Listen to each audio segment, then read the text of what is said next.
Hey everybody, and welcome to Organian's Puzzle Box. And this is the continuation video on the Surface Forge topic about blending in general, layer blending.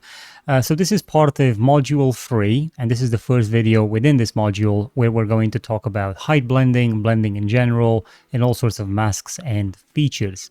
I strongly recommend that you watch this because it will give you quite a bit of an understanding of how the Surface Forge functions and what the various options will do.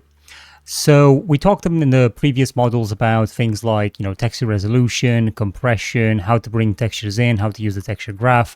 There's a lot of definitions in there that we've gone through, but now it's all amounting to this thing, to material blending. So what I've got here is I've got an example of how this sort of function at the 2-layer height blend, okay? So if we enable one layer, this would be the base layer. So layer A will always be the base layer, the one at the bottom, so to speak. And then if you enable layer B, you can see if I use this slider here, basically this is going to use a height blend type of approach in order to take over layer A. So layer B will by default not be visible, but as we enable the height blend, then layer B will take over. So let me just go back into our sort of example in here, right, into our layer, and actually have a look. I've currently got 2-in-1 material blending on, and this is the option, and you are viewing layer A or material A, which is this cobblestone material, and then the layer B will be this broken asphalt material. Okay, everything within the project is currently off. We're running at 289 instruction counts with 2 layers, which are currently not height blending. So the first thing we can do is turn on height blending, which is what I showed you earlier. And now you can see we have a new option here where it says height blend contrast and transition phase. The transition phase is where the magic happens. As you can see here, as we move around these sliders, various different sort of blends can occur. But right now, as you can see, this paint is all over the place. Like this layer sort of blending, sorry, not painting, this layer blending is everywhere. And it's across the entire surface. And maybe you only want it in certain places, not everywhere. Well, this is where we go back into our material blending in the material instance, and we have a look at the blend mask. So we want to enable the blend mask for the B channel. We're going to click that on. And now you can see everything has disappeared, and you're thinking, well, where is my layer that I just, I was working on? And then obviously this slider doesn't do anything now. That's because now it's fully masked by the blend mask, and we need to decide what type of blending we're going to do. We have a few options. We have vertex color blend mask, texture blend mask, and mesh paint blend mask. Now the vertex color and the mesh paint are virtually identical in the sense of they're just paint layers, but one is done at the vertex level and one is done as a paint layer based on a render target texture. Okay, now we're not going to explore this one yet. We're just going to look at vertex color. The texture to blend mask is quite explanatory in the sense of you add a black and white texture or with a gradient in between to decide where each layer shows up based on that texture. Now we're going to enable vertex color to blend mask. And what you'll notice is that now we have our blend back, which is great, but now we need to control it. So at this point, we need to change the vertex color information of this mesh. So we're going to go over into modeling mode, go to attributes and paint vertex colors. Now by default, this is how the panel is going to look like. And you'll notice that RGB are selected and it's all colored of white.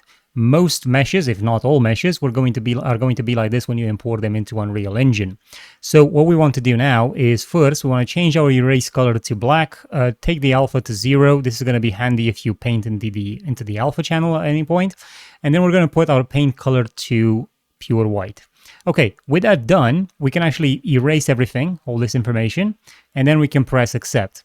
And now you'll notice that the blending in between the 2 layers has now disappeared. And that's because we're feeding a data of 0, so no blending to happen at all, even though we are taking the cost of that in our instruction count because it is enabled here. So if you want to disable layer blending, you need to disable it from here or disable the second layer entirely to save on resources. So right now 334 count, and if I disable 2-in-1 material blending, we've now dropped to 289 as an example. Okay, so I'm just going to enable 2-in-1 material blending. And now we're going to go back into paint vertex color. And by the way, whatever information you're adding or removing in this mode, the mesh in your content browser will receive that same information. So if you then drop this mesh somewhere else, it will have the same paint. And that is a bit of a problem with vertex painting as opposed to mesh painting. Mesh painting can be individually, while vertex color will be for the mesh parent. So I'm going to go into paint vertex color, and now I want to paint with the red channel. So I'm going to paint across here and maybe across here like that. And now to view our change, we're going to change from lit vertex color to original material. And you can see this is where I've got those blends. I'm just going to make sure that we're actually able to see the cobblestone a bit better. So you can see wherever I'm painting this red channel is where I'm getting this blend, which is what we really wanted. Now, I want to show you that there's quite a bit of resolution here when painting. So what do I mean by this? If I go back to lit vertex color, you can see that I literally have quite a lot of resolution in painting. And this is important because vertex painting is dependent 100% by the amount of vertices on a mesh. The less vertices you have, the bigger the problem you're going to get.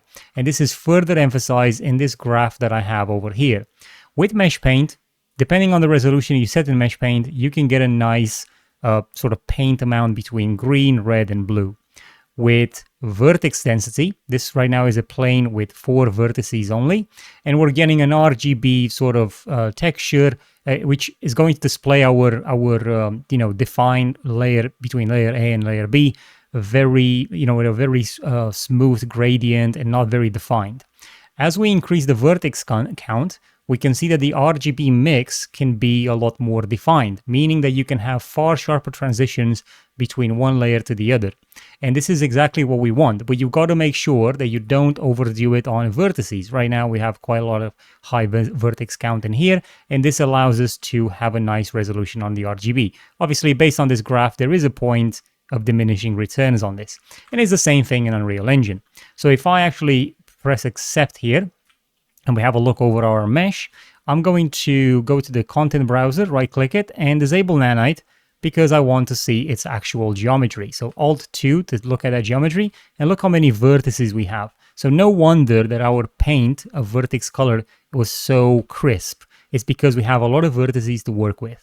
And if I go now and re-enable nanite, you'll notice that nanite does its work and will automatically decrease the cost of the density. And you can see wherever we painted with red, it's doing a different calculation of geometry based on transition and based on the surface that is being generated underneath. And this is very important. Now, here's the thing.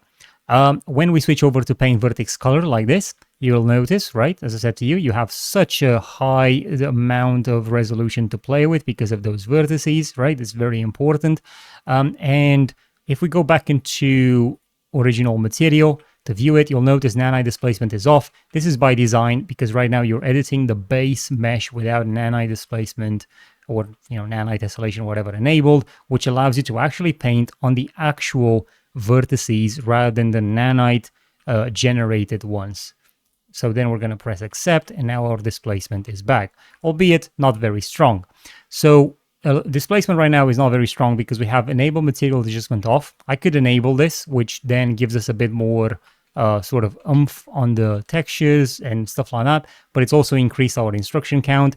We get a bunch of new options in layers like ambient occlusion amount, UV breakup. We get things like flatten normal, tiling, UV offset, color adjustments. But if we disable the material adjustment itself, we're going to go from 384 cost to 334. And then we can actually adjust the material sort of height in here, like the weight parameters. We can go to like a 2 or something like that. And as you can see already, these bricks have gone quite high up. Look at that, right?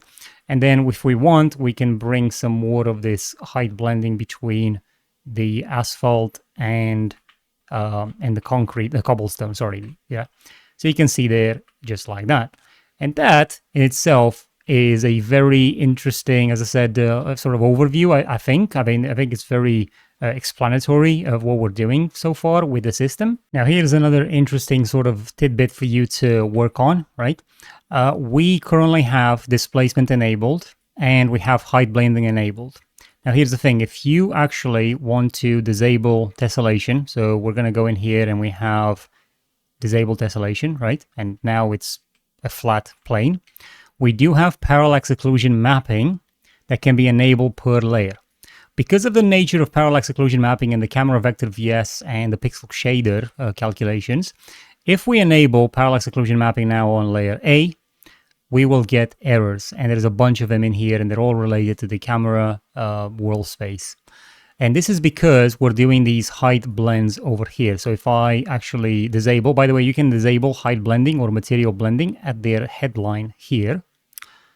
And like that, now all of a sudden, it looks like parallax occlusion mapping is working. But if I enable material blending again, you can see the material blend is coming back online. And if I enable height blending, we'll get the error. I can disable height blending here like that as well, but this is going to remove some of the, you can see in there's quite a bit of a transitional change. If you do it that way, it's like literally this way, it all goes off, and then disabling this or enabling this doesn't really do much, but you can enable height blending and then do that. And again, you're going to have issues. Now, if you scroll down, you have a parallax occlusion, POM only displacement. So if you enable that, nothing will happen either. You can see in here, we're still getting the error. We can disable displacement there, like that. And now we are fixing this, as you can see, right? So even though I was just using parallax occlusion, map only displacement, I don't really, I can enable displacement again, but this is going to cause issues because, again, we're sampling that height blending above. And this is a problem, and it's not an easy to solve problem. So you will need to disable that displacement, and you can keep only the parallax occlusion mapping displacement on. And at that point, you can enable a POM for both layers quite easily. And then obviously these are, right now their quality setting might not be good enough. Let me just push the sun a bit lower so you can kind of see those shadows a bit better there as well. You can always go into your parallax occlusion mapping settings up here, right? And then in here you can set up the steps. Maybe you want higher step count, so you get a higher quality displacement, and you can also increase its ratio to something like that, or maybe something like that. Okay, and you can see it looks quite nice, but there's no blending in between these two layers. You can only do paint blending as of right now. That was it for this video. I hope it was educational for the Surface Forge. As I said, everything that I've sort of talked about here applies to mesh painting as well, which we will be addressing in a future video, but we're also going to address 3-in-1 layer blending. And yeah, that was it. I hope you guys enjoyed. Please feel free to send me your questions, join the Discord server, I can help you there. And with that said, I'll see you in the next video of this module. Thank you for watching and keep creating.